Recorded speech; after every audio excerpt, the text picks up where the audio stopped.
everybody, it's Mark Messier, and you're listening to Blueshirt Underground Show, the #1 Rangers podcast. Make sure you tune in to find out all the latest news. Let's go Rangers.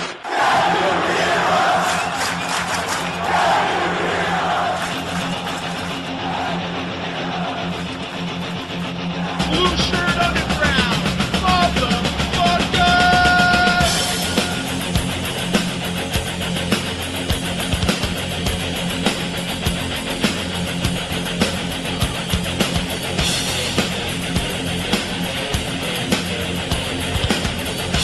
can't BS a Ranger fan. Can't BS a Ranger fan.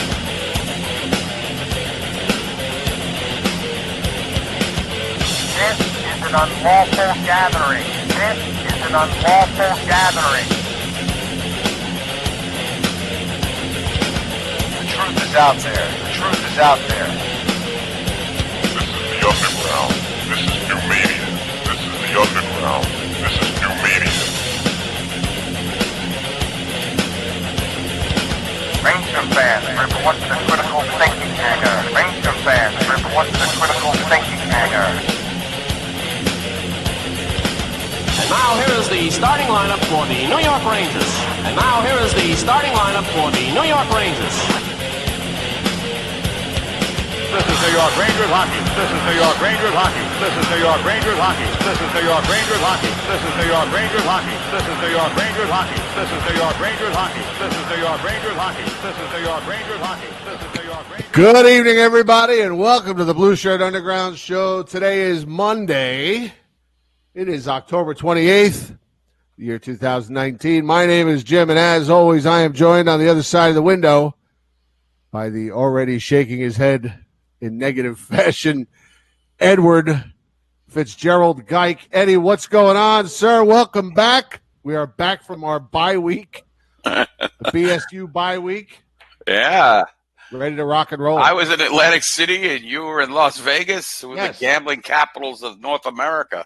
Yes. All right, shaking the head. Thanks, Jim, for that introduction. Let's get right to it. Let's get down to business. Let's get down to beeswax. Let's get down to brass tacks. Let's get down to it. Unacceptable! Unacceptable! Unacceptable! Unacceptable! Now, who am I to say it's acceptable or not? Please! I waited all off season for this! You gotta be kidding me! Has anybody got a clue? These piss poor performances, getting outshot 15-2. Just no effort. No effort. A bunch of dancing Marys out there. And you know what? People are blaming the coach. I think there's some onus on the coach for sure, because he's putting the players out there who are just nothing as far as I'm concerned. I'm going to hit them all. Even the ones you don't want to hit. I'm going to hit them all. Like Capo Kaki. What's he done? What's he done to deserve first-line minutes? What happened to earning your bones in this league? Everybody wants to move everybody up to get him going. There is no forecheck. All four lines don't keep puck possession of the other team's end. They don't work hard enough. The Rangers management failed. I know. We spent all summer bowing down to Gorton, bowing down to Quinn. And now I'm going to tell you one thing about the organization. They didn't get any leadership in here. They didn't get hockey players in here. Just run-of-the-mill. They got rid of all the run-of-the-mill hockey players. Hey, Jimmy Vesey, we saved $10. Go ahead, send him to Buffalo. You know what? The guy was flawed. Certainly, he wasn't going to become a 35-goal scorer. But the guy played solid defense. He battled. He chipped in 17 goals. Vladimir Nemestikov. They sent him packing after 2 games or so. He was a guy, worked, chipped in. You can't replace these guys with Michael Haley and Greg McKegg. These guys are veteran players that battle. We're not even talking about the guys they sold off at the trading deadline, like Kevin Hayes, Matt Zuccarello. I know we all had our bones about those guys, but you got to get hockey players back. Now, maybe this is part of the build, the rebuild, because you got a lot of young guys in there, and you got a lot of has-beens, and you got a lot of never-wases, and you got and then this Kravtsov thing is ridiculous. Jim, I don't know if have you read this yet? Have you heard anything about? Oh, I've been following very closely. Oh, you found? I want to know how close you found. Tell me. Let me just start off with the Kravtsov. You start off with the Kraft. What do you know about this? Well, I know that after the rumored last week about him opting out and going to his going back to the KHL, after a week of that, he officially announced that he is indeed re-signing with the KHL team. I don't remember which team. And the Rangers have had absolutely nothing to say about it. All right. That's where you are. And I do know that the other story that broke about this yesterday, or I guess it was yesterday, is that he went on his Instagram and deleted all of his New York Ranger-related posts off his Instagram. Right. And that's what I know about the Vitaly Kravtsov story. All right. Well, let me just tell you something, folks. Jim's got you right up to date. I don't know if some of you delve into these Russian articles and stuff like that, how much credence you put into it. Net. All right. Well, from what I'm reading, it's bizarro world in there. And it does seem like there is some culpability on the Rangers' side. First of all, he's going to a team. He's going to a team that's coached by former, remember a goaltender Peter Skudra? You remember that too? Yeah. Anyway, he's saying all kinds of gobbledygook in here that his pulse wasn't high enough, and the Rangers wanted his pulse. The hearts per minute wasn't high enough for them. He's questioning that. That why was he playing? Why wasn't he playing? But Brendan Smith was playing, and I think there's some credence to some of this. I think that he thought he was going to make the team, and then he goes to Hartford. Let's face it, Hartford is no, cake. No Shangri-La. It's no Shangri-La. Now it is. They're 8-0-1. Right. But the area, come on. It's a good place to get mugged nowadays. Hey, JD said we will fix Hartford in this decade. He was right. He's done it. He said Quinn basically told him everything is fine. Every day is getting better. I buy that. He just doesn't like what went on. He's not really saying, listen, this kid is 19 years old. Are we going to label him a malcontent? Are we going to label him he's going for the money? From what I'm reading, he's not going to get big money when he goes back to the KHL. But $100,000 is big money to a 19-year-old, though. That's true. What is he making? Doesn't he make like $800,000 in the NFL and NHL? I think that would be. I think 950, something like that. The guy couldn't even get on the third or fourth line on this team. Maybe there's something to what he's saying here. And he basically says, and I'm quoting this Russian Hooky-Faluki article. Pravda. Pravda. Is that what they called that? We used to see, they used to tell you like 3 weeks later when Konstantin Chernenkov was dead or something. Was it Pravda? Wasn't that the communist paper back in the day? Yes. There was no point sitting in Hartford and waiting for someone to get hurt or or the coach to play me. You cannot build your happiness on someone else's misfortune. So far, the maximum I can achieve is, I don't know, I can't even get it. 3 to 4 NHL lines. I guess the third or fourth line. But Russia, you can play more, play the puck, and not play vertically. It is necessary to develop these skills. Even the translation's off where this kid talks like Charles Emerson Winchester. Well, I'm adding a little bit into it because some of the bad grammar is just like ridiculous. All right. So is it the kid's fault? Is it Quinn's fault? Whose fault is it, Jim? Tell me whose fault is it? Well, Did the organization not know this guy needed kid gloves, that they needed to run borscht to him every 5 minutes so he doesn't miss Mother Russia? I got so many things coming to mind on this. But let me give you a little show history for those of you that haven't been around quite as long as the Costas or the Cutsies or the Catronis. The Mike Silvers. Or Mike Silvers, going back. I'm going way back now. That Justin wants to fire Quinn. You want Get to out fire of here everybody. with that. You want to fire everybody. You want to fire everybody. You've hated every coach they've ever had since I know you. You're an emotional fan. I can't listen to you. You go by your emotions. So let me give you a little show history here. Let's go into the Wayback Machine. We'll go to 2000. We're going to go to the 2000 after the 2009 draft. In the second round, the Rangers drafted a guy named Ethan Werek, okay, who some thought was a first-round talent, okay? Now, it never really panned out for Ethan. He had some knee problems that brought him down and a few other things. He wound up getting traded, bounced around. But anyway, thanks to a little hooky-falookiness on yours truly's part, we were able to secure Ethan for an interview. And Eddie asked him flat out, even though you are years away and still playing junior hockey, do you ever dream about playing for the Rangers? And Ethan Werek said, absolutely, I dream about it every day, putting on that jersey and getting on that ice at Madison Square Garden and playing in front of those fans. And when I was sold on Ethan Werek at that moment, I want guys who want to be here and will do whatever it takes.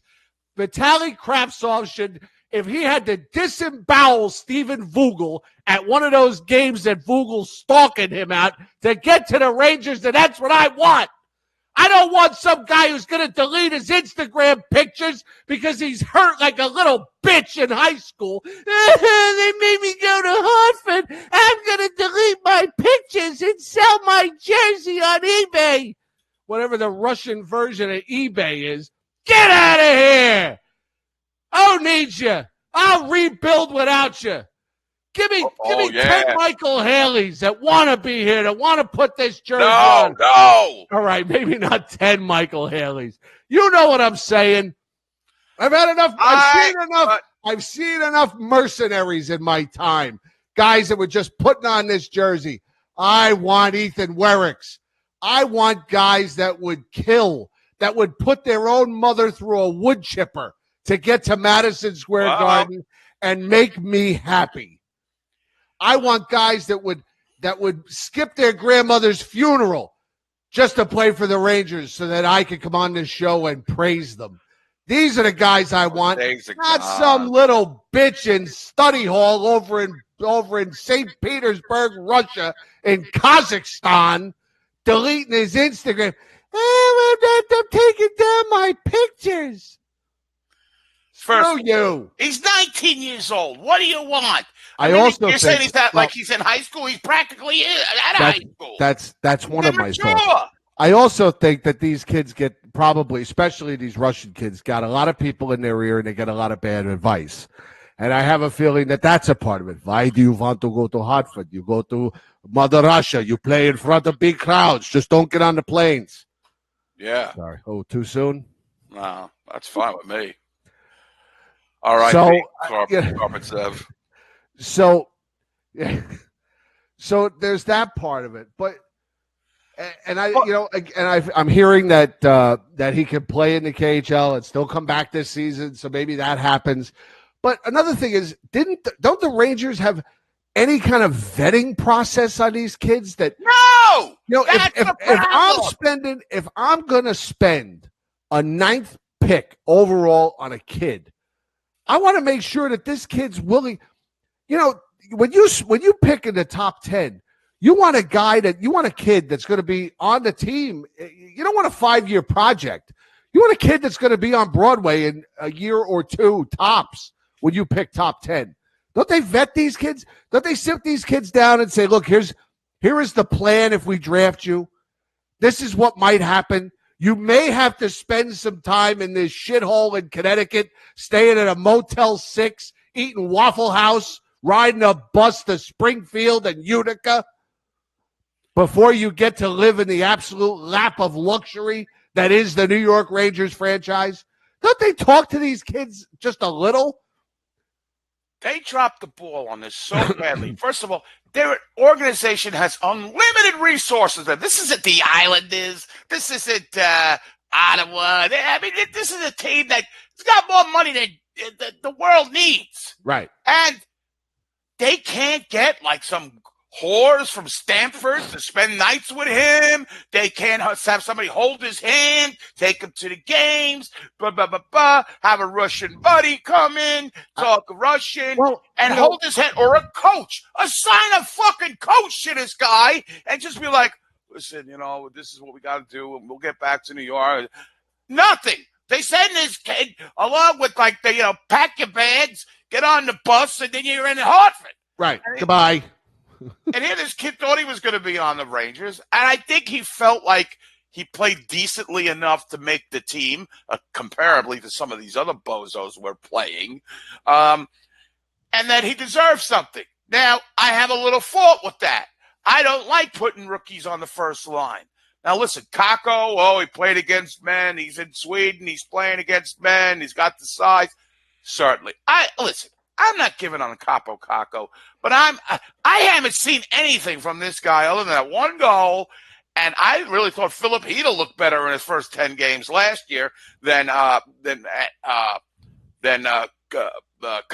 looked. To me, Kakko looks like one of those guys that's achieved everywhere, and what he did there is not working, and he's getting frustrated as hell, because he's getting made look like a fool. Now, usually when I get on a guy, he goes on a hot streak.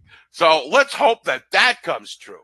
Now, going back to Phillipe Eagle, Jim, you got some news with Phillipe Eagle. Well, we have to hold on. We have to properly. Okay. Well, this has to be done just right now.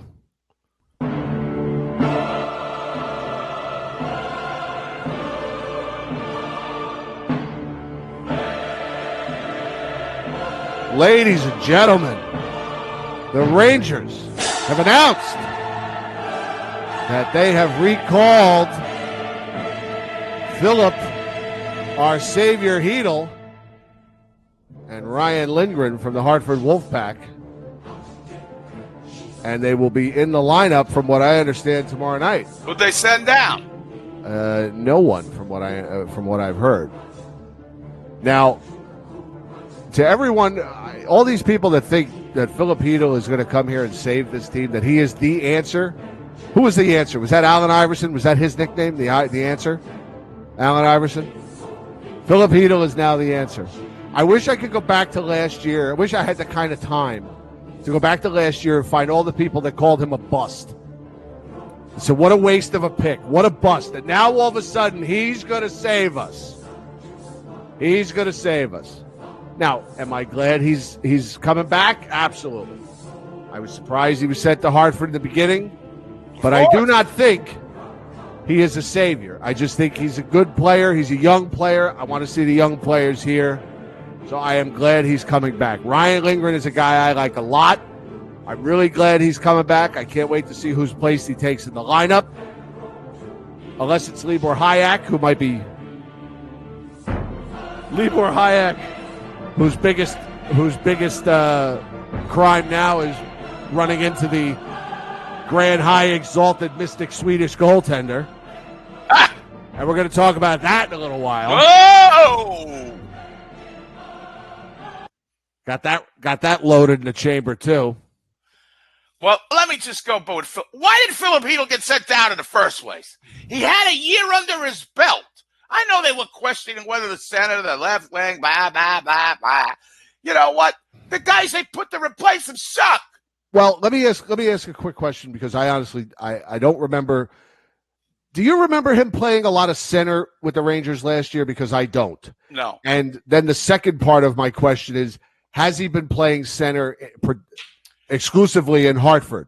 Because if he didn't play much center last year and he's been playing center in Hartford, then that would at least explain to me that maybe that was the thinking behind sending him to Hartford, is to let him play exclusively on center so that he can come up to the Rangers and be a center.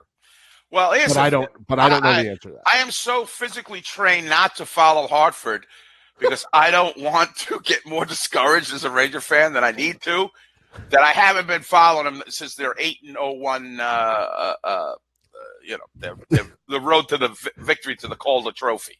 The Connecticut Whale. Who gives a fuck? Exactly. that was the old mantra. Yeah. So I do I think Heedle's the answer? It just doesn't make sense. You have a team that doesn't have much experience. First of all, no experience playing together. Basically, it's just like go play. Right. It's all on EA Sports lines. That would make the lines. Right. And they have no veterans in there that have any kind of leadership. Half the team can't speak each other's language, and they don't know what they're talking about. Then they come up with this thing after 8 games, 7 games. Oh, we need to talk more on the ice. Isn't that hockey 101? I mean, really, seriously, you gotta tell these guys to talk. And you could see the level. The difference between the Boston Bruins and the New York Rangers is like as wide a chasm as you can get on all facets of the game. Coaching, players, rolling 4 lines that are coming out, bam, tenacious. They just forecheck, pressure the puck carrier, pressure every line. Rangers had no answer for it, and because they don't have the talent to answer it. Right. I mean, that game was a blowout. I don't care if it ended 7-4, whatever it ended. It was a 7-1 game as far as I was concerned. Right. Especially without Mika Zibanejad and Jesper Fast in the lineup. And Jesper Fast is one of those guys that I'm kind of talking about, like a veteran guy that knows how to play the game of hockey and is got he's a diligent. He's he's very aware of what's going on. They don't have those guys. They got a bunch of skilled guys and non-skilled guys all thrown together. You got, you've got the Haleys and the McKeggs. I mean, come on, these guys don't belong in NHL. They don't. Now, is the onus on Quinn? I think so. I think he's got a little problem when he loves these yeoman-like guys. Do I think it's the end of him? He can adjust, can he? Can he change his mind? Can he change his ways? Is he locked into this? I mean, I don't see firing the coach. I think it's more of the player pool is not it's very thin. I mean, and you even have, and the defense to me, I think it's played fairly well, except for Mark Stahl and Brady Shea. Those guys, the veterans play like they suck. Stahl sucks now. First 10 games, where we are, he's been abysmal. Shea, I'm sick and tired of going down to one knee to try to block that shot. I can see it in my mind right now. He sucks. He finally gets his first goal of the season last night. Fox, thought off like a wind of fire. Plays the fire okay. Tony D, he's been chipping in the points, although Marchand made him look like a fool on one of the goals, but that's going to be happening. You see how much time these guys have in front of the net, Jim? You see Marchand go forehand, backhand. Camped out. They were camped out. So, listen, I'm frustrated like the rest of you guys. I got a lot of beefs, a lot of complaints. I'm all over the place, but that's just where I'm at. But where I'm not at is fire the coach. That I am not at. Right. Or Lindy Ruff. Why some people have this obsession with firing Lindy Ruff for everything. I mean, really? What does this doofus do that impacts the game? I don't get it. Do the fans really think that Lindy Ruff is the reason why Mark Stahl makes a mistake? No, and I think Michael Silva raises a good point. He says, we're very thin, but we knew it would be. Because you know what? We said it over and over again, temper expectations, but you know what? We didn't. The emotionals, the emo fans we have, they didn't. They were all in for Kako 45 goals. They were all in, Adam Fox he should have 7 goals by now. They were all in, and it ain't happening. It's the tinfoil hat brigade. I wouldn't say Justin's a tinfoil hat guy.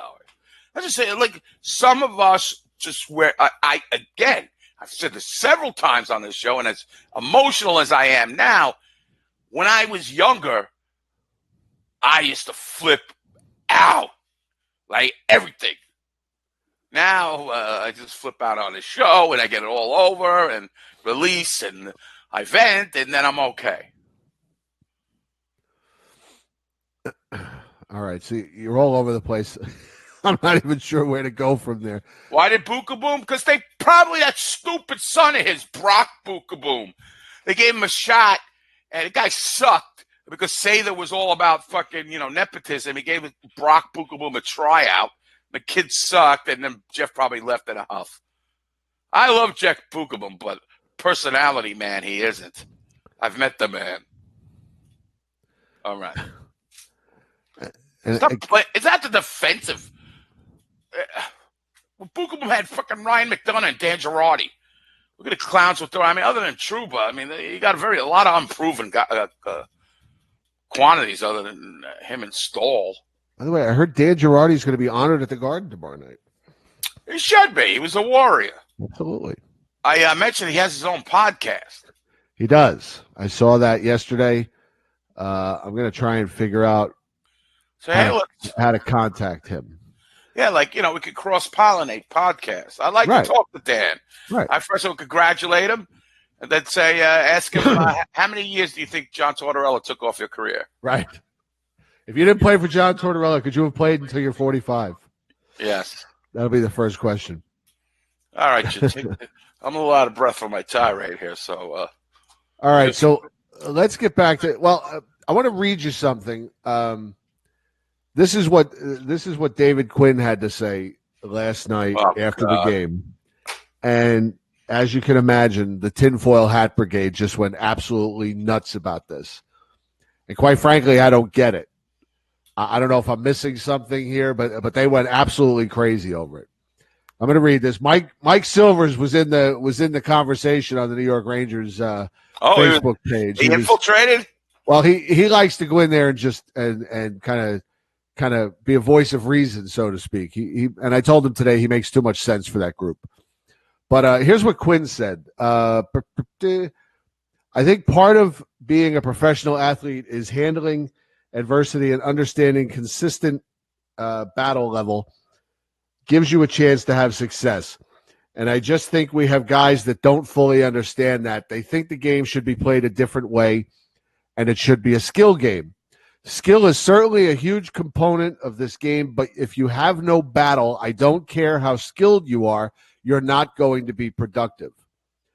And the tinfoil hat brigade just went absolutely apeshit about this. How could he say it's not a skill game? You can't have guys that just battle. And I'm thinking you have to have guys. You have to have guys that even skill players have to battle. The reason why the Rangers got dominated by that first line of Boston is because they're all skilled and they all battle. That line is relentless. They're absolutely relentless. And they will all get to the corners and they will dig and they will fight and they will scrum and they'll get in front of the net. They're not afraid to push the goaltender around when they have to. You got to have that. I'm not saying the coach isn't saying that I need 15 Tanner glasses on this team or else we're not going to win. You fucking morons, you moral degenerates. Put down the goddamn spreadsheet and watch the game for a change. Try watching the game. Try watching other teams. Didn't this happen with the Edmonton Oilers with the number 1 picks every year? They had all these finesse players and they sucked balls. Right. Because they didn't have battlers. You need guys. The season is long. You've got to wear your opponents down. You don't get anything for free in this league. You need to hit. You need to pound. Unfortunately, it can't be a one-timing fest between Zibanejad and Panarin every night. It's going to happen once in a while. Listen, you got a finesse line. Those other 3 lines should be battling, forechecking, getting you. They haven't done that in any game. The Buffalo game, I don't know what happened. Somebody must have threw some magical fairy dust on the Rangers that night, because I don't understand how they beat Buffalo. Buffalo came in so hot. And they only had 24 shots on goal against Buffalo. So that was there's a lot of bad goaltending in that game. Which is unusual because Carter Hutton usually looks like Ken Dryden against us. Right. So, I mean, I think everything went their way. I think maybe they got a little too full of themselves, but they got outclassed so badly in that Boston game. You could see Boston was throwing 2, 3, 4 checkers in on the Rangers when they had it in their own zone. They were so confident that the Rangers could not get out of their zone. They were throwing they were blitzing, basically. Right. The Rangers every time, and the Rangers had no answers. And again, do I have to say it to the coach? Didn't the coach know that this was going to happen? Did he make any adjustments? Does he have the players to make the adjustments? Can anybody make a first pass on this team?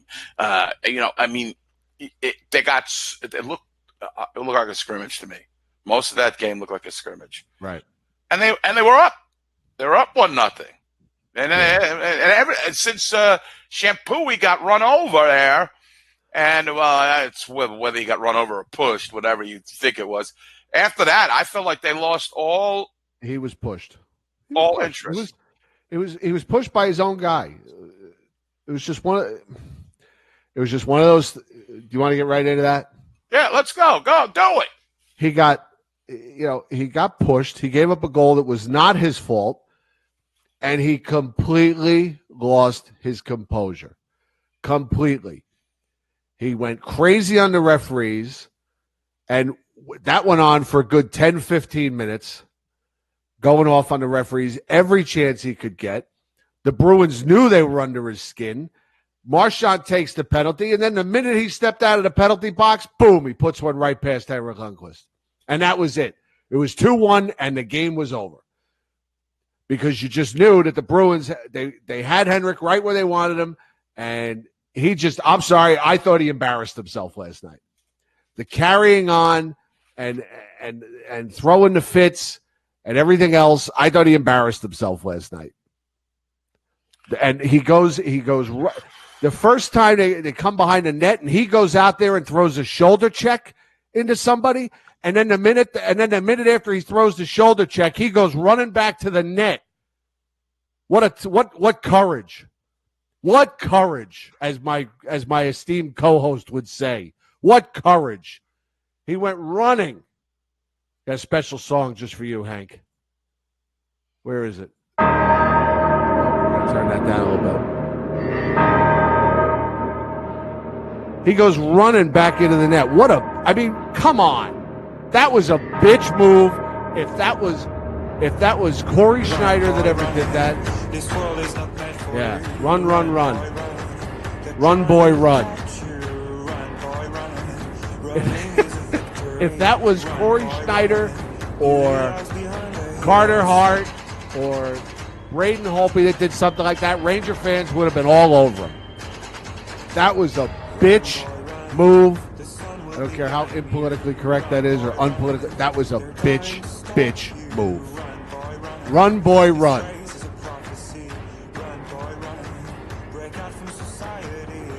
Matt Zenobia is reporting that Hank is day-to-day with an injury. Yeah, a bruised ego. It's bruised ego. An upper body ego. Yeah. Embarrassment. That's what he's day-to-day with. Embarrassment. It was embarrassing. I'm sorry, it was. If it was any other goaltender on any other team, we'd be all over the guy. What a meltdown this guy had. Coming out, throwing a shoulder check, and then running back into the net.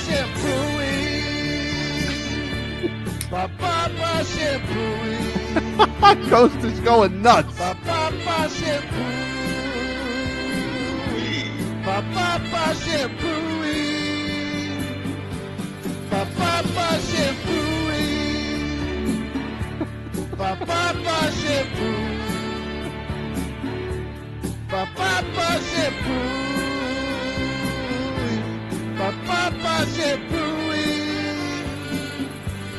That was a bitch move. I'm sorry. I know I ride him a lot for some of it's for effect and some of it's for real. That was a bitch move. let's just look. I saw this. I stole this on Twitter. I saw it. I agree with it. Call up Shesterkin, send Georgiev down, let Georgiev be the starter in Hartford. Let's see what we got in Shesterkin and put this guy on the bench. Him, his ego, his hair, his fucking hat, that miserable fucking face. Oh, he's got that puss. The post game. That post game puss. I've had it. I just want to move on. He's just destroying the legacy that he's built. No matter how many of these fans are going to continue to lick him from stem to stern every night and come up with a million fucking stats that just hide the fact that the Emperor's new clothes. Wow. I don't care if he's facing high danger shots. I don't care. Stop them. His record sucks. You are what your record says you are. His record sucks. His goals against sucks. His save percentage sucks. And it was a bitch fucking move last night. That was bitch. That reminded me when Brian Boyle would always get tough with the other player as soon as the referee stepped in front of him. And then Brian Boyle always had a lot to say. Fuck you. Get on the bench. Brian Boyle scored his first last night. Yes, congratulations. Congratulations. All right. I can't believe he didn't score it off Hank. Yeah, well, that'll get the hat trick off Hank. Now, maybe they'll play better in front of Shesterkin, Mike. Maybe they ain't gonna play better in front of anybody. They got nobody. They spend too much time in their zone. Well, you can't get outshot 22-4 in one period every game. And you know what? I don't care if they do play better with Shesterkin. I'd rather have the guy who's 22 or 23 get the game experience than this old man throwing his fits and his little bitch. Well, that's move. the problem. Enough. That's the problem. Enough. Jim. That's the problem. Just Jim. retire, please. I'm begging you to retire. Don't tarnish this legacy anymore. He's going to go out as Doug Sotart with a 4 goals against by the time he's done. Can I interject here? I'm sorry. You said, Jim, take over. I'm out of breath. I take over. Yeah, Can I get in here? This is 6 minutes later. Yeah, you're getting all worked up over there. You have to put chapstick on. Everybody loves it when I get worked up. I like it too, but let me just say one thing. I think the bitch move by Lundqvist is agreeing to stay for this rebuild when he doesn't have the temperament to lose. He doesn't. He hates to lose, and he can't get with the rebuild. It's all about Hank, all about his stats, all about the winning, and it's not about what the Rangers are going to be in 3 or 4 years, because I'm sick of the stick banging, the slamming, the puss after the post game. That's what gets me.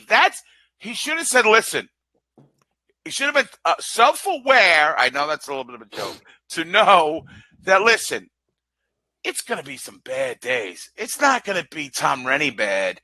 It's going to be real bad. Right. It's going to be Charles Wang bad. It's Charles Wang bad. So I think he miscalculated there, and he did the Rangers a disservice because he's eating up all that fucking cat space. And you're right. You're right, White. You're right on the button. They should play the young Georgiev, have Shesterkin back him up, and then be done with Hank. But that ain't going to happen. But it would serve them well as a young group going forward to have everybody on the same page. Hank's not on the same page. It's all about Hank. It's about the wins. It's about the save percentage. It's about the goals against. And guess what? They're plummeting. That save percentage sucks. It's horrible. It's horrible. What is it? I haven't even looked at it. Last time I looked at it was 323. 323. 323. In today's NHL, that's really bad. That used to be really good. No, 323. I'm joking around. I'm talking about that was his save. It's 3 on. Oh, I thought you meant his goals against. His goals against is 358. His save percentage is 906. There was a time in this league where 358 wasn't bad. Right. JD's was probably 358. JD's goals against was probably 358. 1982. We probably lauded him. Wow, he got it all the way down to 358. JD is like really hot. Wow. Yeah, it's just compiling the misery. I mean, but I agree. I agree with you on all the points. I did not see that shoulder hit. I would imagine if you're a goalie, the last thing you want to do is get in a fight.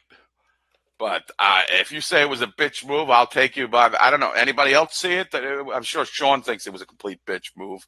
Anybody else see it? I mean, it's just so frustrating to watch these games. I mean, the other team comes out like gangbusters, and you think the Rangers get a 1-0? They were getting dominated, and they got that 1-0 lead off a Michael Haley goal of all people. You're like, and then you find out Zibanejad is out for the game. You're like, there's no hope. Let me check the baseball game. John Davidson's career goals against average was 3.53. There you go. See?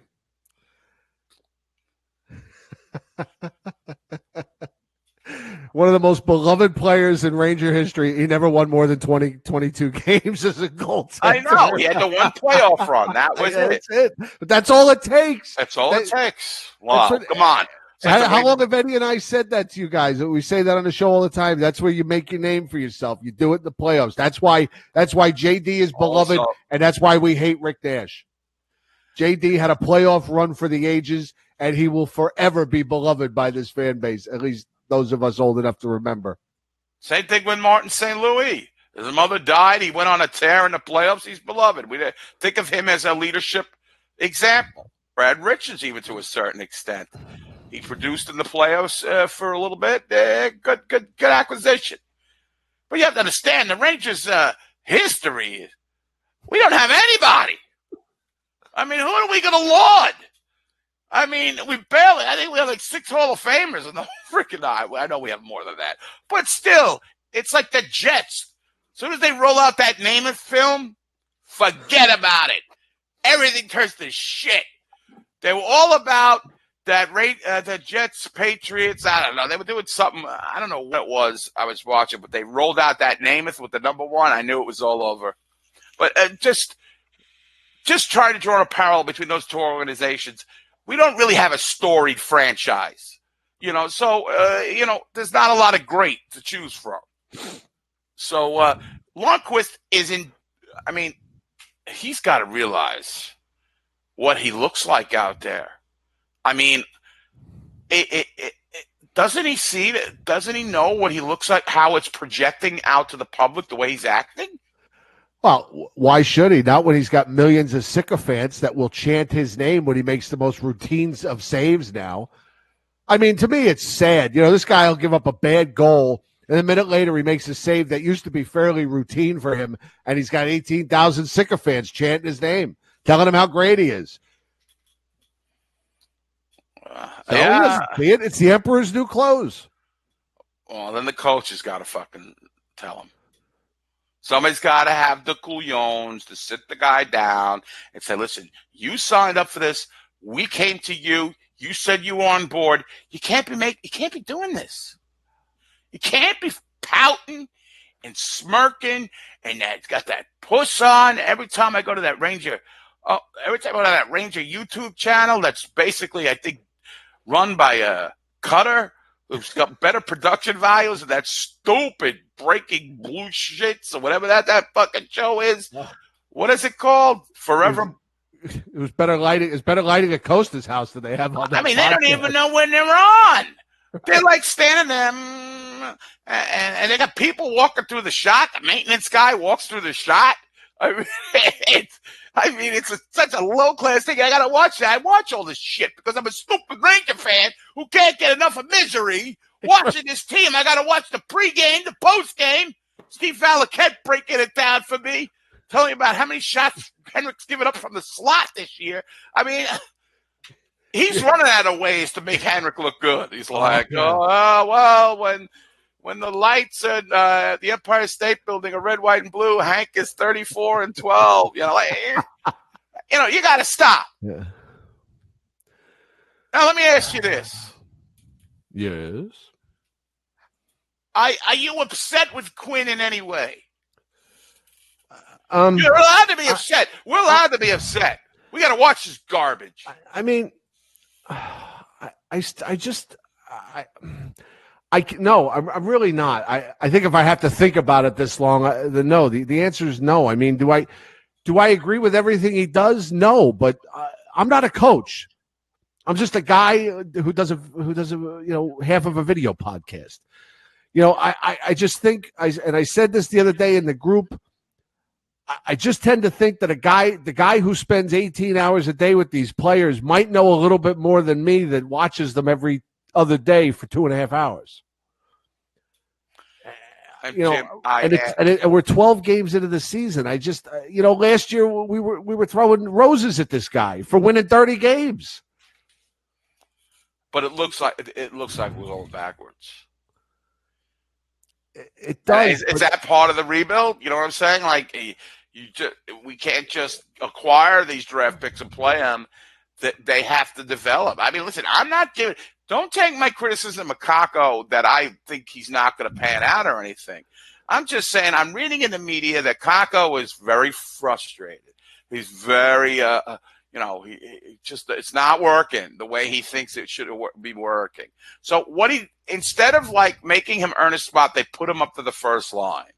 So now they're already acquiescing. We got to get cut. We don't want his head to get all fucked up. Well, you know what? Here's another thing. How about we stop letting these European players talk to these European blogs and these European newspapers?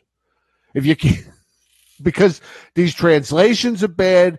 People are reading into them, making shit up. Hire a translator for these guys that can translate the goddamn thing to English and just dictate it to one of the beat reporters. Here's your article. Here's your interview with Kakko. These answers make no fucking sense by the time these translations are done with them. I mean, the thing, that Kravtsov article, I read part of it, and those answers were just ridiculous. Who the hell talks like that? My beats per minute weren't high. And, I just can't get too upset about this. They're 8 games into the season, or 9 games into the season, and they're still finding their way. There's still a lot of young players, and people keep saying that they're in the middle of a rebuild, and they're not in the middle of the rebuild. I mean, they are barely like a fourth of the way into this thing. If the rebuild is a drive from New York to California, the Rangers are barely out of Pennsylvania. I mean, we got a long way to go. A long way to go. And if you don't believe me, go back and watch the Boston game last night. That shows you where you want to be. And it shows you where we're at right now. Where we're at right now. Exactly. It's, And it takes time, and you just can't throw a bunch of 18-year-olds on the ice and expect them all to develop all at once. Everybody's got to go at their own pace. And yeah, do I want to see Michael Haley in the lineup? No, but there's a bigger picture here. I can't get all worked up if Kaapo Kakko is on the second line. I can't get all worked up if Kaapo Kakko is playing with Brett. Oh, no. You can't. I just can't. Oh, they're posting the minutes after every game. Oh, trust me, I see it all. Oh, they're posting the minutes. This guy got this many minutes. This Brendan Smith, what's he doing? I'll tell you what. I'm going to say something that's going to be really controversial here. Brendan Smith has been good. I mean, he doesn't deserve the money he's playing. As a fourth liner, he's not bad. I mean, do I think he's like, like that's just going to last? Probably not. But I could see that kind of battle level when he's out there. Now, again, that's what he brings because he's not skilled guys. But, Jim, I just want to say, I talked to everybody, every one of these experts that came on this show. And I'm going to get the video of it. So I have it next week. I said to him, can David Quinn adjust to more of a skilled team than a working yeoman-like, lunch pail, whatever you want to call it, battling type of team? And I think so far, maybe not so good. What do you think of that? I agree with you. I'm sorry. I'm working with someone's trying to get into the studio here, and I'm just working with them here. What do you guys in the chat room think? Put that in your pipe and smoke it. What do you think? Give me your feedback while Jim is doing his crazy internet wizardry. Is Smith culpable, or is he just trying to keep this thing afloat with these guys, these battlers? Or he demands his skilled players play a harder game. We have a special guest. If we can change topics for a minute. I'm not changing topics for nobody. Are you sure? Yeah, I certainly. We're going to switch topics and talk real quick about the Rangers alumni game that took place yesterday afternoon. I know this is. And who better to talk to, ladies and gentlemen, making his first appearance, sort of. Rum. It's the one and only Rum Greshner. Rum, take off your wedding ring. You're divorced and you're not paying your alimony. I wear it in remembrance of all the good times. Is that Carol's wedding ring? Boy, this one. Actually, I found this outside the garden last night. The Cafe 31 gave him that as a parting gift. Yep. Hey, fellas, it was great coaching in the alumni game. Great honor, just to be there and stand on a fucking bench like an idiot. Well, Steve Eminger takes my place in the lineup. If that ain't the biggest middle finger to old Rummy Greshner, I don't know what is.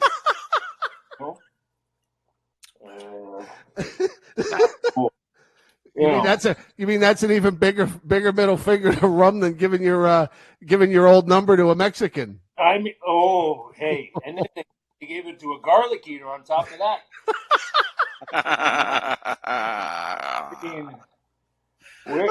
Where's Rummy's? When's Rummy going to get his ninth to garden? I mean, it was nice that they had me, but she's, You are from Good Soil, Saskatchewan, as I remember. The good soil's the best soil, Kenny. The best. I don't think you're even in the Saskatchewan Hall of Fame. He is in the Toot Shore Hall of Fame. Oh, hey, you know what I got today? Uh-oh. I don't know if you can see this. I got to hold this up to the monitor. Can you see this? It's a subpoena. The subpoena from Carol. Another one. Oh, my. Every goddamn day. You know what it is? These lawyers, guys. Oh. These lawyers, they come every goddamn day. Every day. You know who I miss? Tommy Laidlaw. Oh, he's on Survivor now. Oh, it's great to watch him on the TV. And it was fun watching him play. Plus, it would have been nice to play with him, Would have been nice to play with my buddy Doogie. Nice to watch them play while I'm standing on the bench, like an idiot. But, there's nothing says honoring a legendary player like making you stand on the bench during an alumni game. I mean, fans love that. So many people came up to me outside 31 last night and says, Rummy, you did such a great job standing there like a goddamn telephone pole. Now, Rummy, is this true? I did not hear this. You did not. You did not skate in this. You just. Were you maybe inebriated? Listen, here's how it all went down, Dave. They called me up. They called me a month ago. They said, Rummy, we want you to come and be at this first ever alumni game. I says, what time, where, when? You can always count on Rummy to be there. Also, do I get a per diem? Because Rummy don't work for free. But anyway, where do you want me? So I go down in the basement. I get my skates. I get the pads, the whole bit. I go drive out to the garden, and they say, "Oh no, Rummy, I think there's been a misunderstanding." You goddamn right. Steve Emanger's playing, not me. Tanner Glass played. Oh, hey guys. Hey, I gotta go. There's somebody knocking at the door. It smells like a lawyer. Could be the Chinese I ordered. I'm going to go take care of that. It was great talking to you fellas. Hell of a show. All right, Rummy. Thanks, Hell Rum. of a show. Thank you, Rum Greshner. Oh. Take care. Wow. Rum Greshner making his first video appearance. More or less. Yes. More or less. Yes. Sean, I wonder where's he been going since Cafe 31? I don't know. Rum. So Rum did not play in that alumni game? I guess not. I mean, it would have been really hard for him to get on the ice and skate around with Kotze's head up his ass. Oh! He went there. I don't Now, know. now I can't get. Why won't that crawler go away? Well, it's just. Let's make it an advertisement if we got to have something up there. Yeah, really. So, yeah, that Rum brought a lot of levity to a very heated show so far. A lot of people, I don't know what they said about Quinn. I'll scroll back a little bit. Michael Simmons, I like Quinn. He's trying to find his. Now we're cutting your face off again. Wait a minute. We cut my face off. Face off. Yeah, I don't know. I think, we got to understand that 1 year doesn't make you a NHL coach that could figure out everything. He's still a young coach himself. Right. So, but he was brought here to work with the young players, and I think somebody mentioned that nobody's really had the Quinn min. I think D'Angelo, again, he was benched, I think, against the Capitals. Uh-huh. And he comes back and he plays wonderfully in the next game. He gets 2 goals in a game. He got a nice assist the other night, playing well after benching. Maybe some of these guys need to ride the pine. Maybe it's time for him to pull the trigger. But I agree with you. You gotta these young players gotta learn to earn it, not just it's like given de facto. Like Kravtsov. I mean, you gotta earn something here.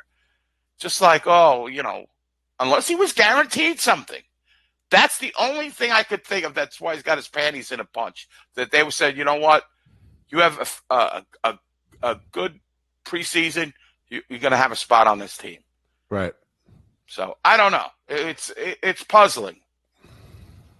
But they really should look into these backgrounds of these foreign players, these Russian players, these European players, and really have somebody that knows, like, how much of an adjustment is this going to be like? Is it going to be a really hard adjustment for this kid to come over here?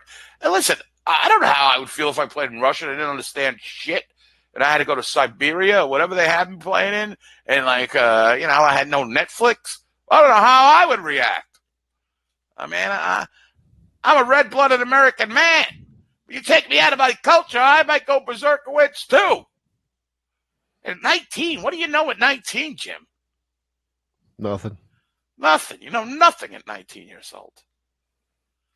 So, Mike Zanobi is trying to bring up D'Angelo back on me. Listen, I caught a lot of flack on that other board, so I don't call him I'm rooting for success. If I was a Ranger fan, I was rooting against players, it'd be a disservice. I want D'Angelo to play well, and he's playing fairly well. But I don't know what's going to happen. I mean, Lindgren, is Foss still going to be hurt? I mean, where are they fitting these players? They got to send somebody down, don't they? Well, all I know about Mika is that he's day-to-day. I haven't heard anything about Fost. I just know that Mika and Henrik were day-to-day. And Fost is uncertain for Tuesday. Now, they said personal issues. Was that cleared up later? I don't believe so. Fost, what personal issues could this guy have? Okay, so we got that going. And there was one thing, just as added NHL news, Vladimir Tarasenko out for the year. 5 months. Wow. I guess. Do they want Kreider? Kreider scored last night. Beautiful goal. He's another guy, Jim. Do you dream about being in a Rangers uniform? I said, do you and what was the guy we had? Which Bork did we have again? Ryan. Do you and Ryan think about being in a Rangers uniform when you're out there on the national team? No. What? No, he said he tried not to think about it. Oh, he said he tried not to. Right. Why wouldn't you try to not think about it? I don't know. But Ethan Werrick said, I think about it every day. I don't know. I mean, listen, Kreider. I don't know. They got to get some players. Do you know what I mean? Players, like a player, a guy we know is reliable. Why is Jesper Fast the only guy on the team who's reliable on both zones? Why? I don't know. Okay, we don't have any answers for me. Since we had this up here, hold on. How do we? Oh, that's just a title. How do we do this as a crawler again? I want to put our Patreon up here one more time, and we could talk. We'll do a little housekeeping here in the meantime, and then I will make a quick announcement. If you'd like to sponsor the Blue Shirt Underground show with Jim and Eddie, like Steve Leibowitz did, and this just in. What? Just in. This is brand new information I'm giving you. Uh-oh. We have a new Patreon supporter, and his name is Rocco Sansone. Rocco, we're in the morning. So Rocco Sansone and Steve Leibowitz, who everybody loved last week on the show. Steve Leibowitz was a big hit. Oh, he came on here and killed it. They have joined the ranks of our Patreon supporters, which means they will be in our Facebook group, the Blue Shirt Undergrounders, which is exclusive for our Patreon supporters. We do some special things for them, including a video recap after almost every game. We had an epic one in Las Vegas the other night. On Fremont Street, I heard. On Fremont Street, a 20-minute post-game recap that had almost nothing to do with the game itself, but it was still fun. So if you'd like to support the show, there is the website to do so. You can contribute monthly. Comes right out of your bank account. You never miss it, but Eddie and I miss it. So right now we are missing your money. So get on there and sign up. You can do $1. You can do $5, $10 a month, whatever you want to do. We'll take it all. And it's all for my pending heart surgery. The Rangers don't get this turned around in the next 3 years. Right. If this rebuild is really just a dream or some I don't know what, I can't even think of the word, a figment of my imaginations, I'm going to lose it. I mean, they're hard to watch. I know we got the little Buffalo reprieve, but it's not looking good. It's not looking good. They just got to find this battle. I hate that you say battle, but this is what the coach is preaching. They got to battle. You got to fight. You got to want that puck more than anything. You got to get to the puck and arrive in ill humor. That's what you got to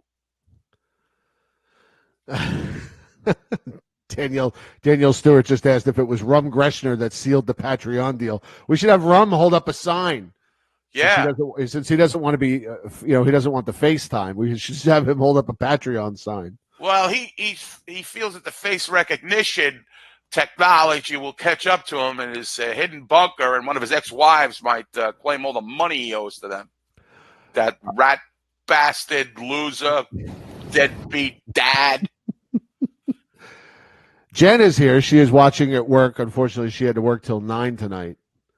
So she's missing the show, which she hates to miss the show. Hey, you always can see it on YouTube. You can catch it on YouTube. A lot of people commenting on the YouTube show. They love the YouTube show. A lot of people just catching us on YouTube. Good. And there are rumors. I have not heard anything new on this, but there are rumors that we're going to be able to simulcast to YouTube Live while we do the show. That'll be good. So we'll be on Facebook and YouTube at the same time, which will be great for those of us that don't have Facebook. You'll still be able to watch us live. That's all I know. I don't know anything about chatting or how it's going to work, or I don't know anything else about it.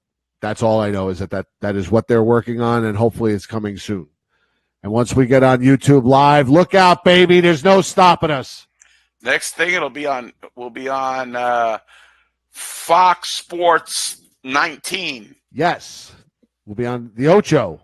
We'll be on the Ocho. That'd be great. I don't want to get into it, but the hockey coverage is just terrible.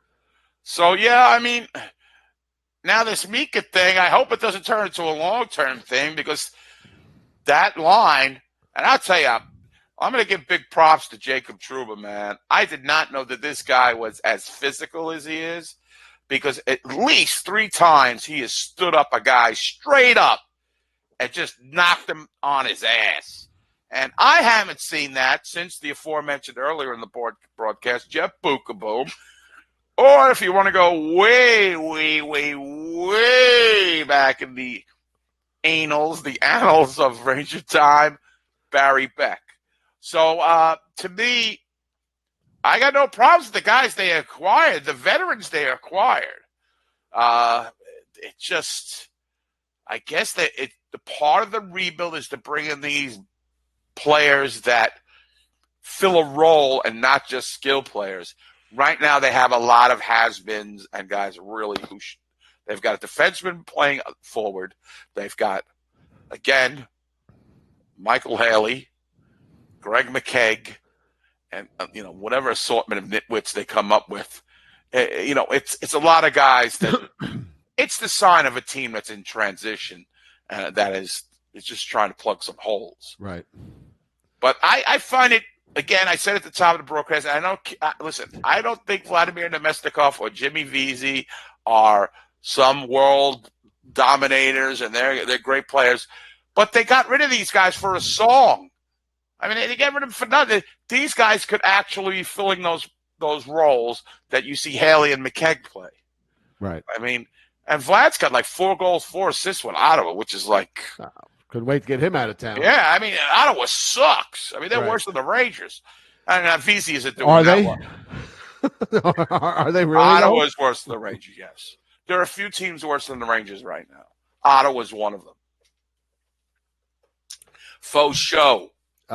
Yes, the Rangers are indeed a team transitioning. Shoot the puck better. The Senators have 7 points. The Rangers have 7 points. No, Ottawa's bad. Senators have just played 2 more games than the Rangers. Ottawa's bad. Like I was watching a lot of the games while I was in Atlantic City. I watched like all the games like simultaneously, which is great about the sports books in New Jersey. Man, I wish I lived in New Jersey. I don't think there's something nobody's ever said. That's what I was going to say. I never thought I would be uttering that sentence, but that legal gambling there, Jim, it's fantastic. You could just sit there, and it's great if you're a sports fan too, because especially on Football Sunday, there's fans of every team there. And if you're not really into football like I am, I sit there and I troll the people live. Like, the Redskin fans there. Well, whoa, maybe you get some points on the board. Ooh. I troll them.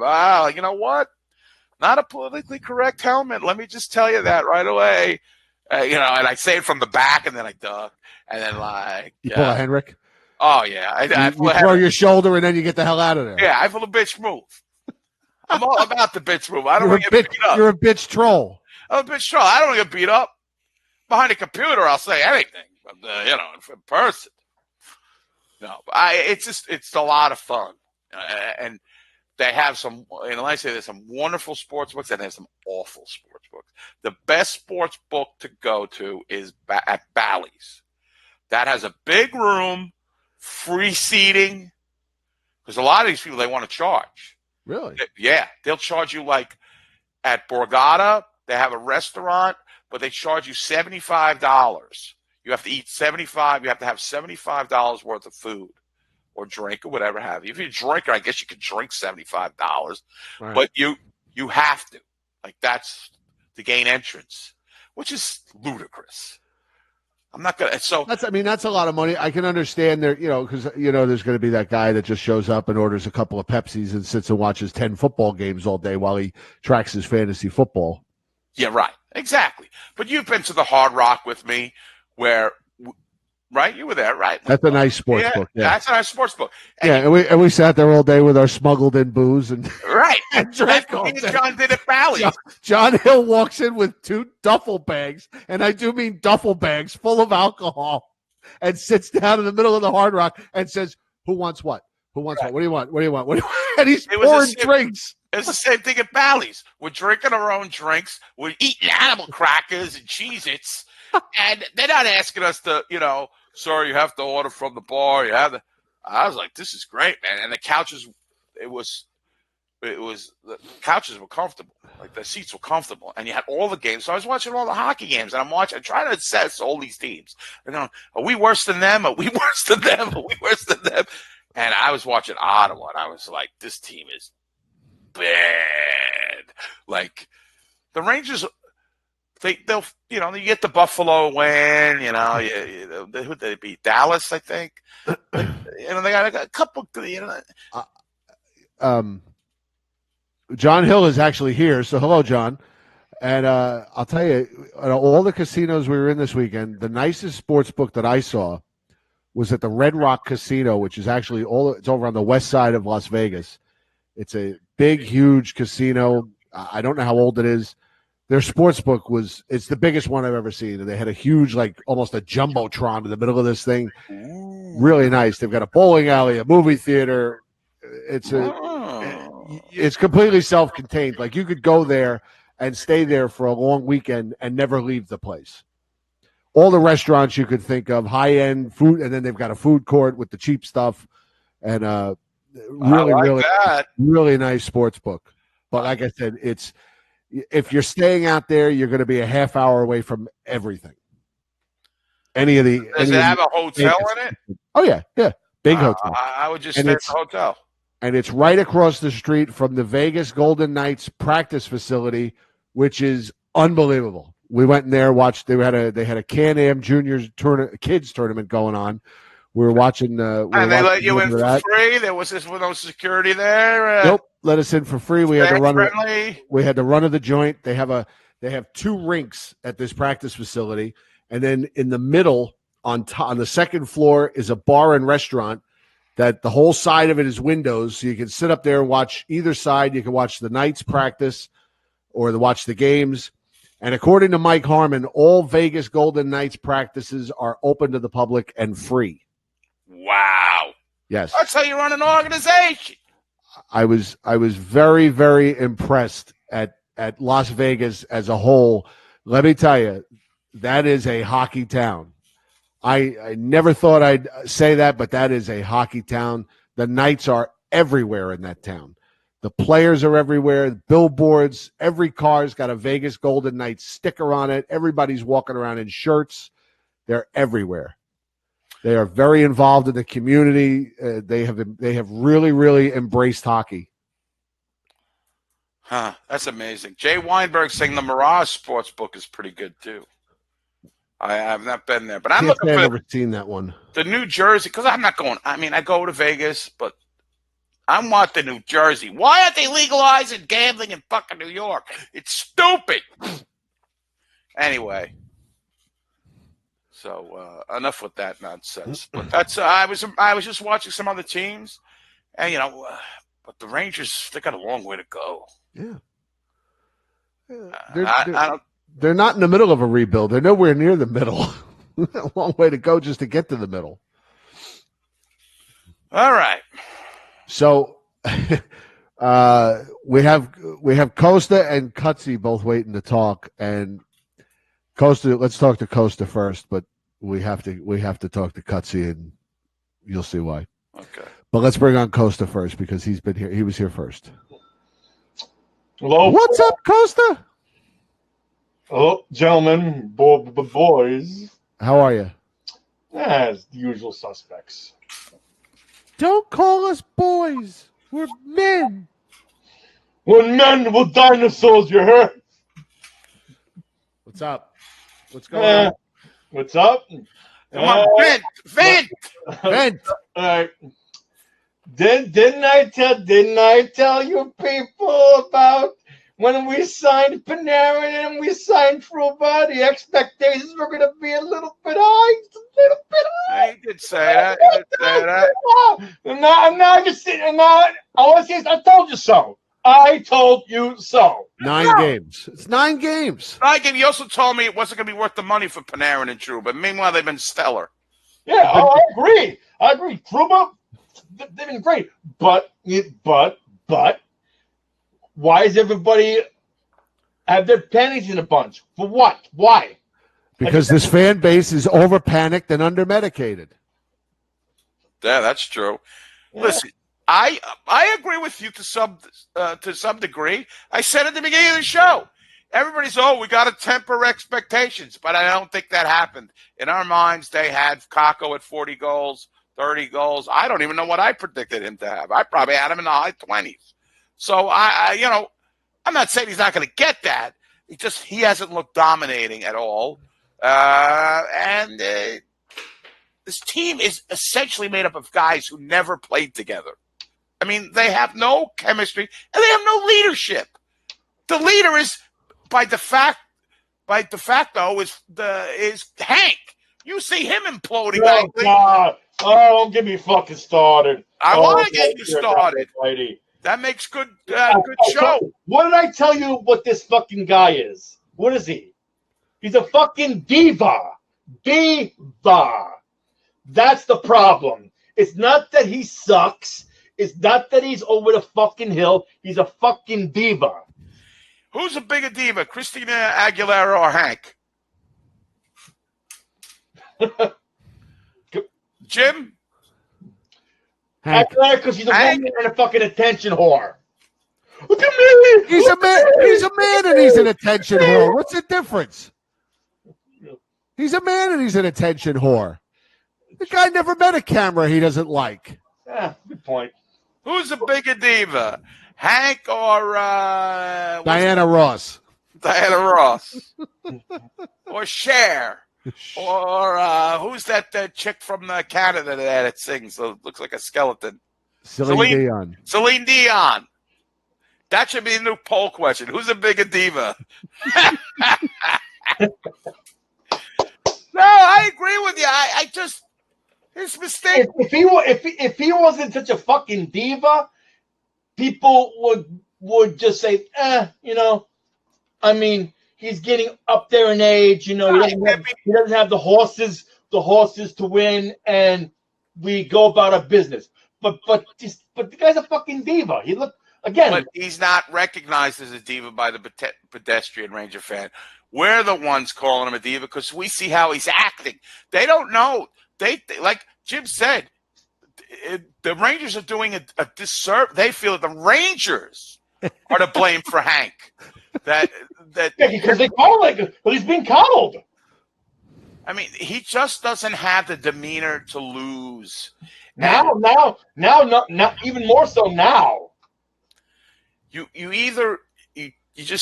You lose and you look at the big picture. This franchise afforded him millions and millions and millions of dollars. And this guy can't just suck it up, not bang his stick, not put the puss on, not throw his defenseman under the bus, act like a bitch after he throws his shoulder and run back like a little sissy Mary. No, he doesn't have the mental fortitude, the character to just shut up. And you know what? Me, Jim, Sean, all of the detractors, and you as well would say, you know what? If he shut up and just play, we all say, you know what? Hank, you gave it your all. You never said a peep. You never acted that. You just were a true Ranger. That's not happening. You can see it. It's all over him. And again, this franchise fucking babied him. And all this shit, they coddled him. And of course he's going to act this way. The guy is untouchable. That's the problem. He is untouchable. And I'll say it. Henrik, shut your fucking mouth and take your medicine like a big boy. Then you can go count all your what do you call it? Fishnagels. Now, he wants to do that and tell us we're number one. You know what I'm saying? That's what he wants to do.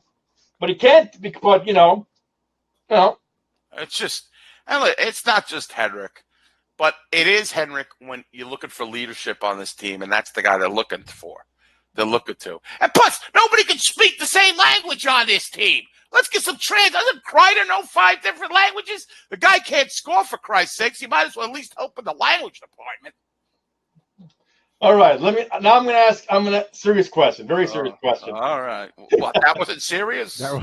Serious questions only. Do you think Quinn did well considering what he had last season? He had 2 different teams last season. He had the post sell-off and the pre-sell-off and the post sell-off. I think he did fairly well because he had the guys working. That's the only type of team he could put out there. He had no skill guys. And my concern, which I asked several experts on this very show, could he make the conversion to not just having guys who go out there and give the skill players what the subject that he is bringing up in his press conferences now about the battle level and all that. He's right about that. But does he have a predication to players who are, finishing their checks, always great, or is he a guy or an anti-skill guy? He doesn't. I don't know. Okay, can he coach Euro players? You brought that up. Euro players, and unfortunately, as of right now, the jury's out. Right. And I don't know. Again, it's too soon to make a conclusion on that. Right. I mean, they're bringing up Heedle. He's certainly not from Newark. So, I mean, we're going to see how that works out. Lindgren, too. I like the way the defensemen have played. We lost Eddie. Costi, you still there? Oh, there. We lost Eddie. Yeah. All right. He'll be back. Well, hold on. He's already back. That was quick. I'm in the show. I get lost. There he is. Yeah, I said, and I've been saying for a few days now, can Quinn coach the Kakos of the world, the Kratzovs of the world, the Andersons of the world, the Cheetos of the world, and so on and so forth. And as of now, the jury's out, but we got a long ways to go. I agree with you. And I'll say this. I know this is too early, but this guy ain't going nowhere this season. I'm sorry. No. People say fire Quinn. He ain't getting fired, guys. You're wasting. At least not this season. Maybe next season. It's all a story. Yeah, I think he no matter what happened, he's getting a mulligan this season. No matter what happens. I agree with you totally. If you on the internet and you're typing fire Quinn, you're wasting your energy typing it. He is not going anywhere. 0% to 0.0. You're out of here like shit through a goose. No, it's not happening. Man, my camera's acting up. My camera's like all over the place tonight. So, anywho, yes, you're right, Costa. I have to say I've said you're right more on the show to everything you've said that I've ever said before. So you are right on point, my friend. What do you think? Do you think Hartford has finally turned it around? 8-0-1. I don't remember them ever being this good. I mean, it's starting off well. This is a JD thing. He wanted to change the culture down there, and so far, so good. Let's see how they do without Heedle, and let's see how they do without Lindgren, though. Those are 2 key components of that Hartford team. Yeah. But hey, the Czar's kicking ass and taking names down there. So that's now. Here's the thing: how come he's taking it well, and freaking Kratzov won like a little cunt? I have no idea what's going through Kravtsov's mind. Did the team sell him a bill of goods? Was that it? Could be. I mean, Shishyorkin knows that Henrik Lundqvist is the guy. He's the guy. Yeah. So he knows he wasn't going to come into a starting role.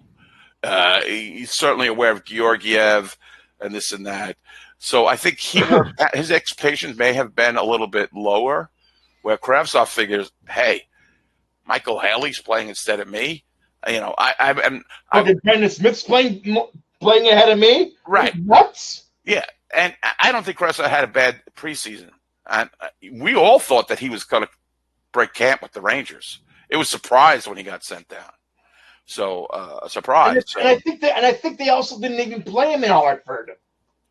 Right, he got benched. Whatever happened, some kind of mystery there, like Jim said. But what do you think about Jim saying that he deleted all his Instagram photos? That sounds a little butthurt to me. A little butthurt. Isn't there a clause where I think the season ends like in February for the K, and if they want to bring him because I'll tell you this, I wouldn't be shocked if Kravtsov's on the team in March. It would not shock me. Wouldn't shock me either. Then what's he going to do? Post all that stuff back on Instagram? But why did he delete all that Instagram stuff? I think it was fucking butthurt. All right, that's what I asked you.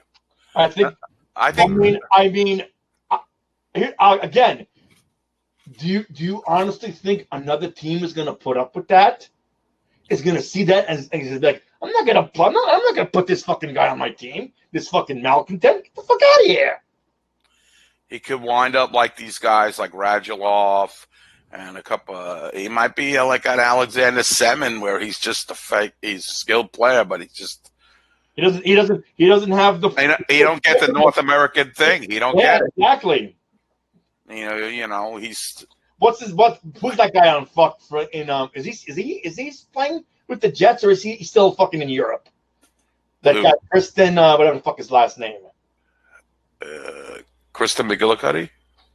No, I don't know who you're talking about. Yeah, I think he's like a winger. I don't know if he's a Russian or he's a Swede or a Finn, and he was like a high draft pick, and he's still playing in Europe. You know, if anybody knows the name of that player, please relay it to me. Probably Steven would know. Yeah. But, the only thing I know about Winnipeg is Dustin Byfuglien is still holding out. I wouldn't be shocked if he retires, quote unquote, and then comes back after a couple of years. He's like hockey players. No, I don't know. Hockey players can do that. I know what's his name's going to come back. Who? Andrew Luck's going to come back. You bet your ass he's going to come back. Oh, God. All right. Well, thanks for your take on all with things. The Jets. Oh, God. You'll see Ghost, too. I would see Ghost, too, coming at me from that awful offensive line.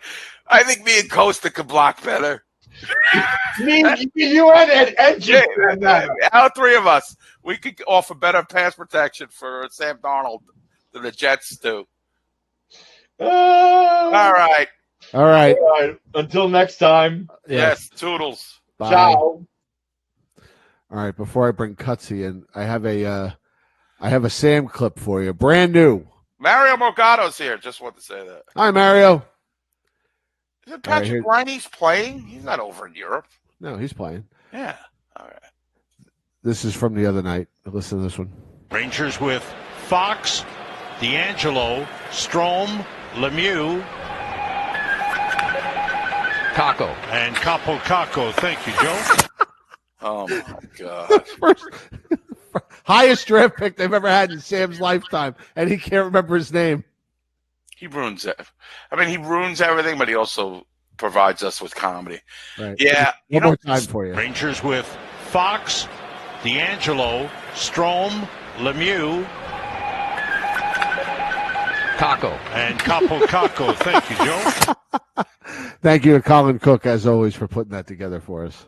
Man, Sam, I got to tell you, he's been pretty good with not many faux pas this season. Again, he's missed like 2 or 3 games because of football, but he's been pretty good this season. So I suspect as we get deeper into the season, his game will get as weak. Oh yeah. He'll wear out. He'll hit the wall. Yes. So I mean, listen. What are we going to do? We're suffering. We got to watch this team. Again, I'm not going crazy. Fire this guy. Fire the trainer. Fire this. It's the players. Ultimately, what we see on the ice is a result of the players' hustle and attitude. And I think it really is lacking, not because of the coach. I think, frankly, he just doesn't have the players. And he doesn't have, which they should have addressed, is a leadership role. And you have the leader, again, is Henrik Lundqvist, which is counterproductive to any leadership. Now that's my synopsis, Doctor. My well-educated Ranger opinion to all my good friends out there in the Blueshirt Underground. I really don't have any answers. I'm just trying to figure it out like the rest of you. But that's what I'm seeing right now. They need to get more hitch in their giddy up, so to speak, and get a forecheck going, man. They don't have any sustained effort in the other team's zone unless it's that first line. Right, absolutely. Are you ready for Cutsy? I'm always ready for some Cutsy. I don't think the audience is ready for him, but I am always ready for Cutsy. All right, so I've been sitting here looking at Cutsy for the last 15 minutes or so. So I'm just going to bring Cutsy on, and then I'm just going to sit back, and I'm going to let you handle the first couple of minutes. Rock is here. How you doing, Rock? Go ahead. The newly married. Rock. Yes. Congratulations. Congratulations on the nuptials. Congratulations, Rock. Why did he do it? I don't know. But hopefully this one will work out. Sorry, I'm only kidding, guys. Listen, God bless. God bless. I love you. Ladies and gentlemen, Jeff Diamond.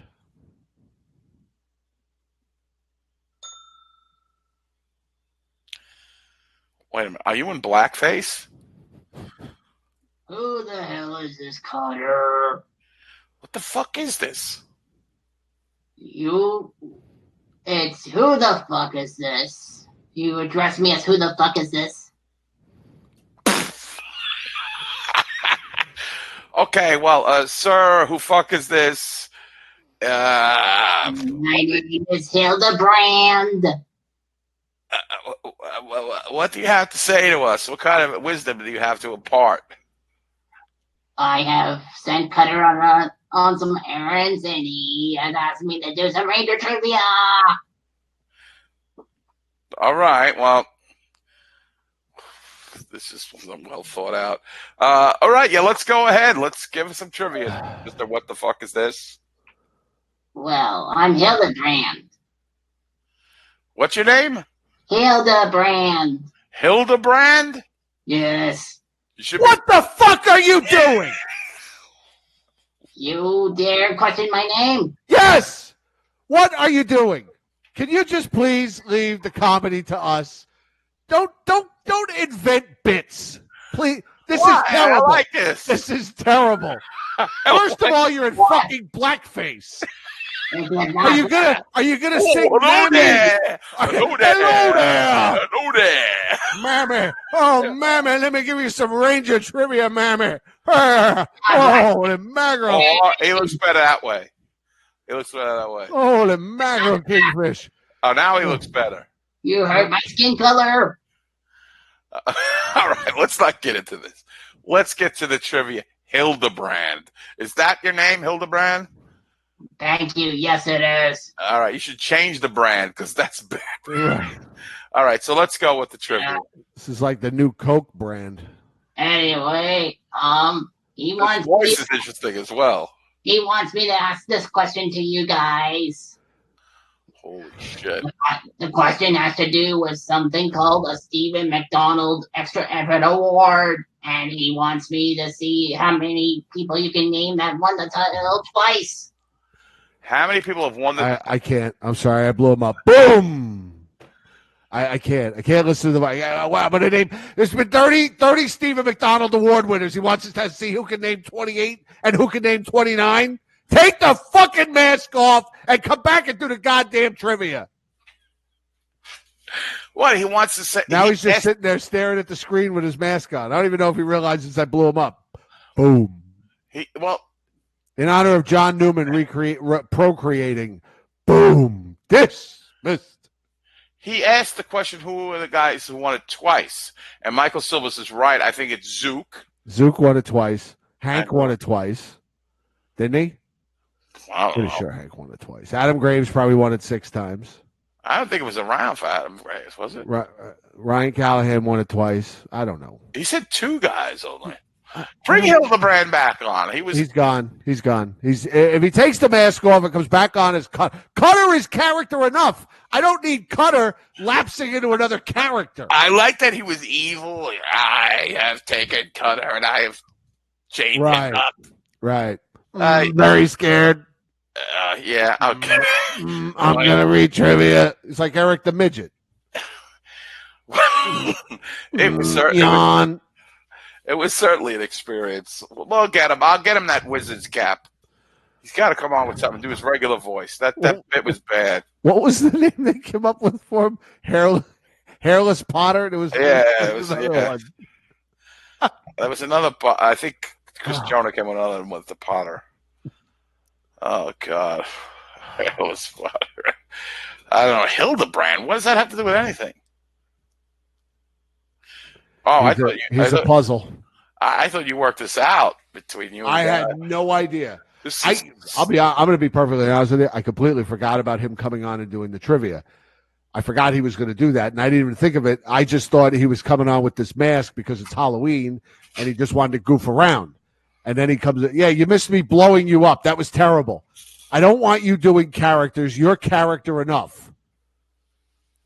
So anyway, I just see him. He pops up with this mask on while we're talking to Costa, and I just thought he was just doing a Halloween thing. He was just showing off this kooky mask he had that he got at the Dollar Donuts or whatever the name of that dollar store was up there where he bought his headset, and then I thought, he's just going to take the mask off and say, and we'll talk to him. But then he turns this whole thing into a bit. Oh God! Don't do bits. Hey, listen, I didn't think it was that bad. It was awful. I didn't think it was that bad. It was awful. That was awful. I don't know, buddy. Don't worry. Hang in there. Just see, you were good the last time. You gave us the questions. It was peppy. It was lively. Then you come back in blackface.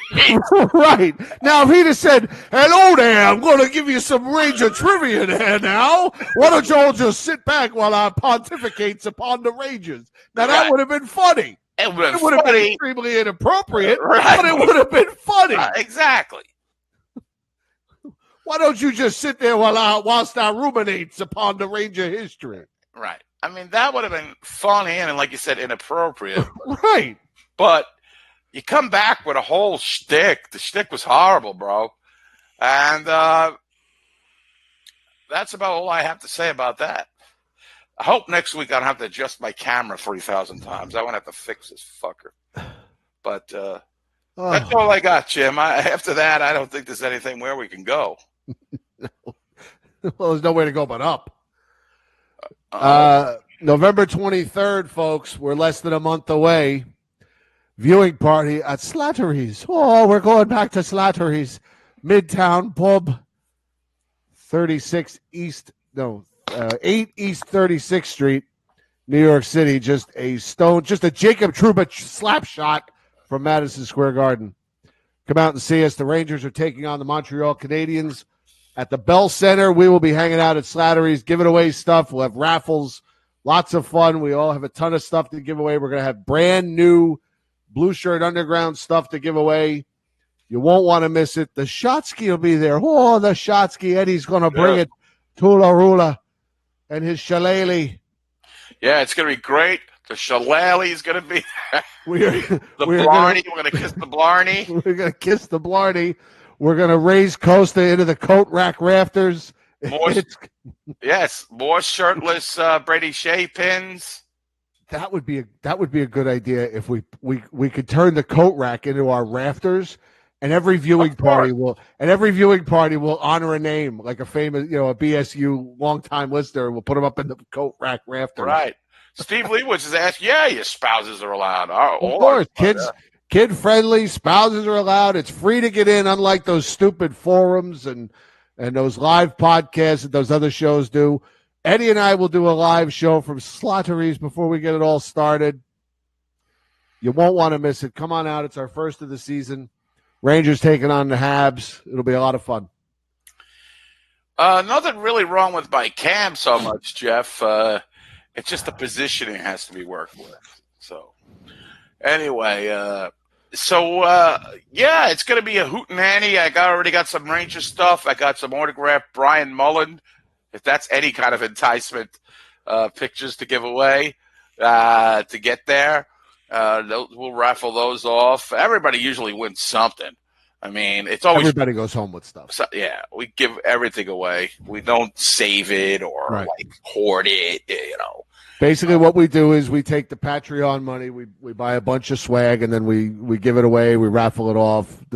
The good stuff we raffle off. The other stuff we just give away. Last time, everybody went home with cups and posters and pins and stickers. Yeah, the pins. I would like some ideas on some kind of really maybe we could do something with Kravtsov. We could have a special pin for Kravtsov. What do you think? What could we do? I don't know. We could come up with. We'll have to give that some thought. We'll see what we can come up with. Wolfpack or something. Yet Hartford and has picture or something. Yeah, any pins you want to think about. We had a Roman Endor pin, right? Some obscure Ranger pin. And you gave away shirtless Brady Shea pins? The girls loved it. They want more. I'll give Kreider. I'll send Patty Duke and Diana Eck some shirtless Kreider pins. I don't know where you would wear them. I guess they wear them at the games, these ladies. But, there's a whole lot of stuff we give away, and we have a good time. And it's very raucous, and it's an occasion to drink. And it'll all have our nice new logo on it that you see up in the up above my head there, the Blue Shirt Underground show with Jim and Eddie logo. So your Blue Shirt Underground radio and Blue Shirt Underground video swag is now collector's items. Yes, that is a collector's item. And I'll unload a lot of my Jimmy VZ collectibles. No, I won't. I'm going to hold on to them. like when Ricky Atazu showed up with 100 Peter Purka pucks. Yes. Giving them, he was throwing them to everybody. He's got some good Peter Purka stories.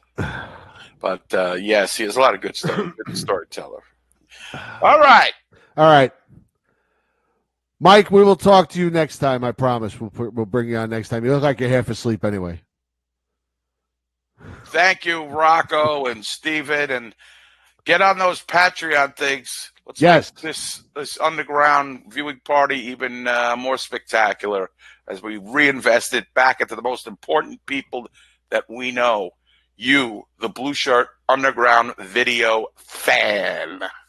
That's it. All right, let me see here. Let's find out. Let's go Rangers!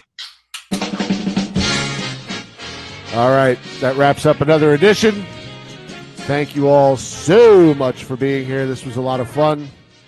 As always, thanks to Rum Gresher for making his first appearance. Thanks to everybody who called in. Thanks to everybody who commented. Mike Harmon is here. I got to meet the great Mike Harmon over the weekend. What a gentleman. What a nice guy. We've already met him at the viewing party, but it was a lot of fun to see Mike. He hooked my daughter up with tickets to Adventure Dome. Thank you very much. She had a great time yesterday. So it was good to see Mike. And Eddie sitting in with the Doc Severinsen band. Well, Doc's off tonight. You're Tommy Newsom. All right. Guy had no personality. All right, everybody. Enjoy the rest of your week. Big game tomorrow night. Dan Girardi goes to the rafters. We love you. Take care, everybody. Eddie, always a pleasure. Good night, everybody. Good night.